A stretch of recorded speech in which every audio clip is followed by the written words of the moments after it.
Hello everyone, my name is Jordan and this is the Amazfit Band 5. It's a very affordable option for someone who wants to take a step into the fitness tracking world. Just because it's in your price range doesn't mean that it has what you need. What kind of functions does it have? Who's it for and what can you expect once you get it? Let's find out. The 1.9 by 0.7 by 0.5 inches Amazfit Band 5 felt comfortable on my wrist, even when I wore it to sleep at night. It weighs just 0.8 ounces, lending the barely there effect that I appreciate while working out. Although the band is nothing special, it stayed secure as I went about my weekend activities. The vertical rectangular polycarbonate body is home to a 1.1 inch AMO LED display, with a button placed underneath. This is the only control available other than the touchscreen itself, so the chassis is smooth and unencumbered by switches or ports. The size reminded me of the Fitbit Charge 4, while the color touchscreen responded well to my vertical swipes as well. The complications and fun watch faces I assigned let me see everything I needed with a raise to wake motion. When I took the Amazfit Band 5 outdoors though, even at full brightness I couldn't see the screen in direct sunlight, and there's no always on option. A TPU strap is attached by sliding the Amazfit body into the loop at the center of the rubber strip,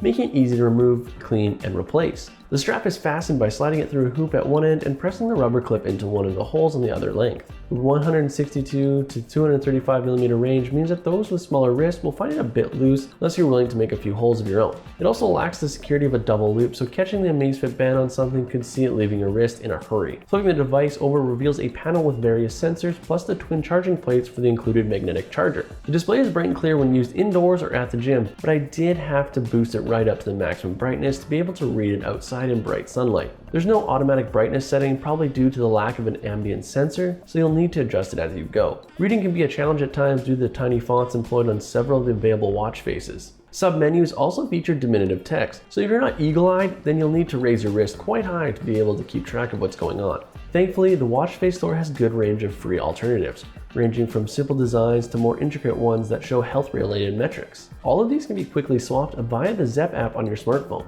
Using the touchscreen interface is a straightforward and responsive affair, with swiping up and down cycling you through a list of apps such as notifications, events, heart rate, and other staples. Swiping left opens the Amazon Alexa app, which allows you to set up alarms, appointments, dictate notes, and other voice commands. The Zepp app allows you to change the order of the apps that appear when you swipe on the home screen, so it's easy to tailor the Amazfit Band 5 to your personal taste and remove any extenuous options. There are several types of health monitoring options on the Amazfit Band 5. There's the standard heart rate sensor, which allows instant readings or continual monitoring throughout the day and night. The addition of a blood oxygen measurement is impressive, as it is now on something much cheaper. I didn't have access to a lab or blood test, so I can only take Amazfit's word for it that my levels were the way they said they were throughout the time with the band. Still, it's good to have another metric being monitored, especially a blood oxygen level is linked to respiratory issues. Sleep monitoring is included with a breakdown of the hours you were in bed, plus an analysis of light and deep sleep. Afternoon naps are now tracked as well, but as I rarely take them, it was a little lost on me. Saying that, it does encourage me to try experimenting with the concept,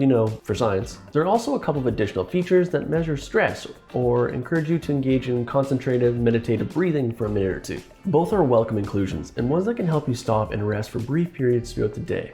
Of course, as this is a fitness tracker, you'll also find a range of trackers for when you're exercising, including running, cycling, treadmills, ellipticals, yoga, and swimming. The latter is made possible by the 5 ATM resistance, so you won't have any issues after taking it for a swim. The Amazfit Band 5 doesn't feature any auto sensing of exercise, so you'll need to manually start the workout mode. But there is at least a setting that means the band will prompt you if it notices increased exercise. There's no onboard GPS tracking, which is to be expected at this price, but the band can use the GPS on your phone so that the data is recorded on your reports. All of your progress is recorded in the Zepp app, and you can review your performance either on a daily, weekly, monthly, or annual basis. The PAI system awards you points for various activities, and if you fill out the quite detailed breakdowns of your body size, then it can closely monitor your improvements over time and get the boost of hitting the targets it sets. In terms of battery life, the good news is that you're not going to charge the Amazfit Band 5 every few days. The claim is 15 days in typical usage, 25 days in power saving mode, and a big 90 days in standby mode. With notifications on, continuous monitoring, the sleep assistant, the screen set to mid-level brightness, and some tracked running and swimming sessions, you could comfortably get a week with it. As soon as you turn the screen brightness up or turn on things like stress tracking, you can see that more noticeably battery drop off. To get closer to the double-digit days of battery life, you're going to need to disable things like the sleep assistant, 24/7 heart rate monitoring, and not keep the screen at max brightness. All in all, after spending some time with the Amazfit Band 5, I'm reminded that you don't need to spend hundreds of dollars for a good fitness tracker. This option provides in-depth workout analysis, stress monitoring, actionable sleep tracking, and a useful notification system. Plus, Alexa users will appreciate having their voice assistant on their wrist. If you're looking for an affordable fitness tracker right now, you should put the Amazfit Band 5 on your shortlist.